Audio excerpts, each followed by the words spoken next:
नमस्कार दोस्तों, स्वागत है आपका श्री स्टेनोग्राफी टेलीग्राम और यूट्यूब चैनल पर। डिक्टेशन स्टार्ट होगा ठीक 5 सेकंड बाद। Yes, ready, start. इस मर्त्यलोक में सुख प्राप्त करने का सबसे निकट रास्ता है ईश्वर दत्त बुद्धि और स्वास्थ्य का उपभोग विराम पैरा। ये प्रसाद तुझे प्राप्त है विराम। यदि बुढ़ापे तक तूने इन्हें सुरक्षित रखा तो ये तुझे विलासिता के मोह से बचावेंगे और उसके लोभ से दूर हटावेंगे विराम।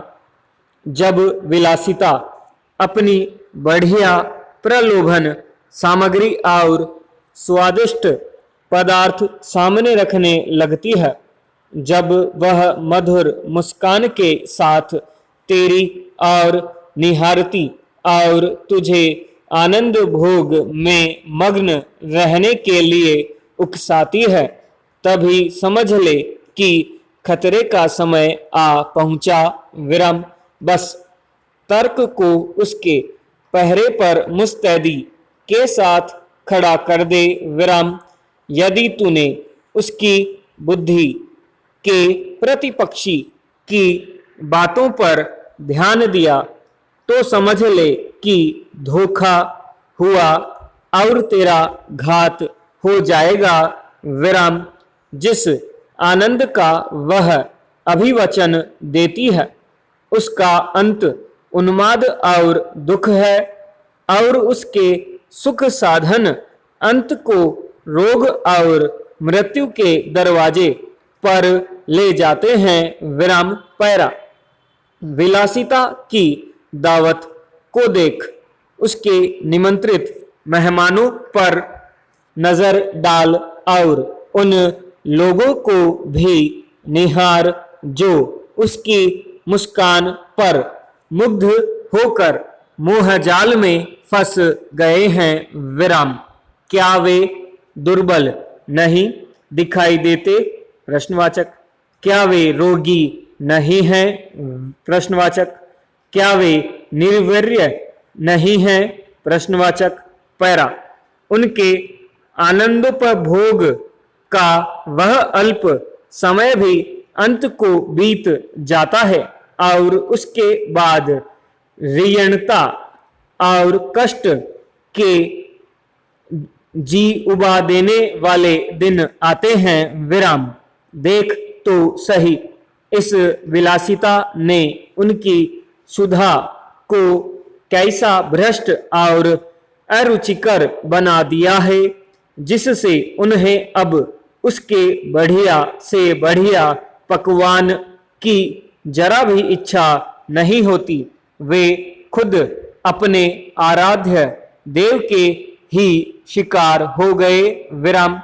यह एक ईश्वर नियुक्त न्याय और स्वाभाविक परिणाम है जो ईश्वर के प्रसाद का दुरुपयोग करने वाला को दंड रूप में मिलता है विराम पैरा।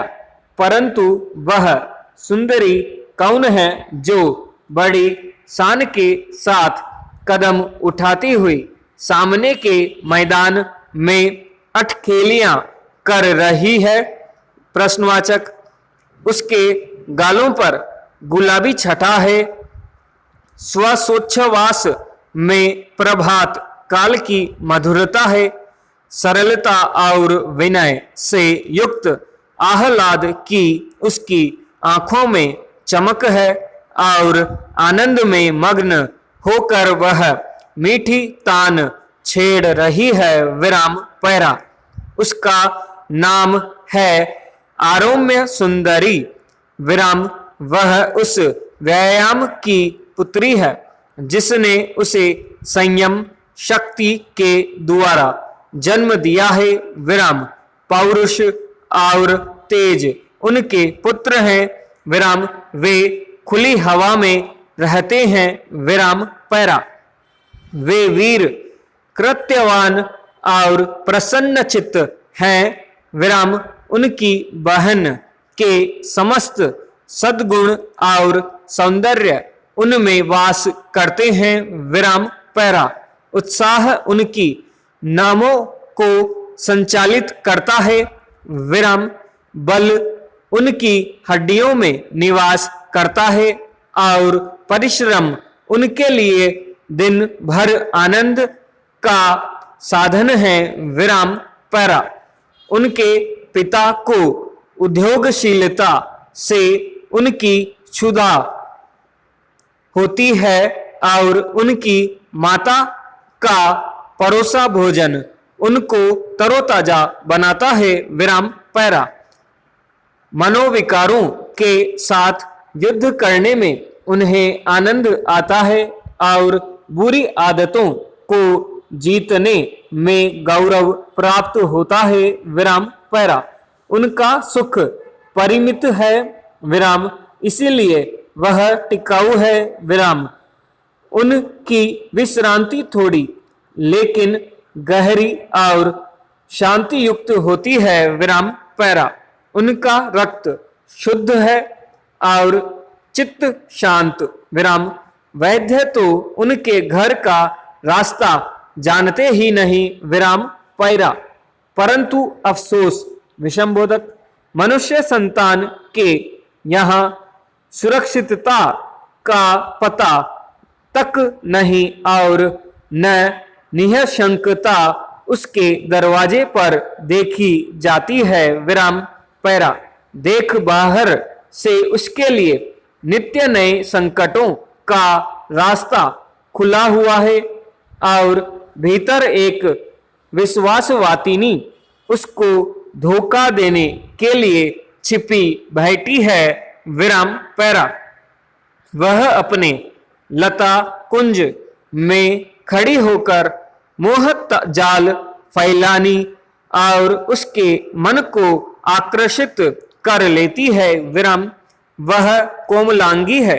उसकी वेशभूषा चटकीली और चित्ताकर्षक है। विराम उसकी आंखों में कामुकता छाई है और मोह तो उसके हृदय में बैठा ही रहता है। विराम वह अपनी उंगली से संकेत करती है और कटाक्ष मात्र से वश कर लेती है। विराम फिर मीठी मीठी बातें करके ठगने का प्रयत्न करती है। विराम पैरा अरे उसके मोह पाश से दूर रह। विषमबोधक उसके जादू भरे शब्दों को न सुन। कान बंद कर ले।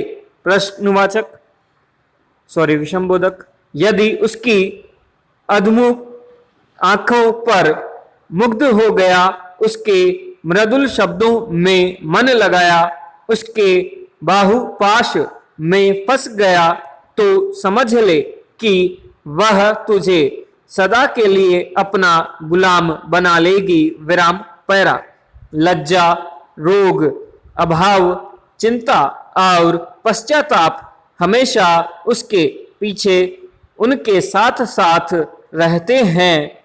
विराम पैरा जहां उसके फंदे में पड़ा कि बस काम चेष्टाओं से निर्बल, भोग विलास में लिप्त और आलस्य से शिथिल हुई शक्ति तेरे शरीर का साथ छोड़ देगी और स्वास्थ्य तेरी प्रकृति को नम करेगा। विराम आयु क्षीण होती जाएगी और तेरा अल्प जीवन भी गौरवहीन होगा। विराम तेरा शोक असीम होगा। विराम इतना होने पर भी तुझे किसी की दया के दर्शन न होंगे। विराम समाप्त।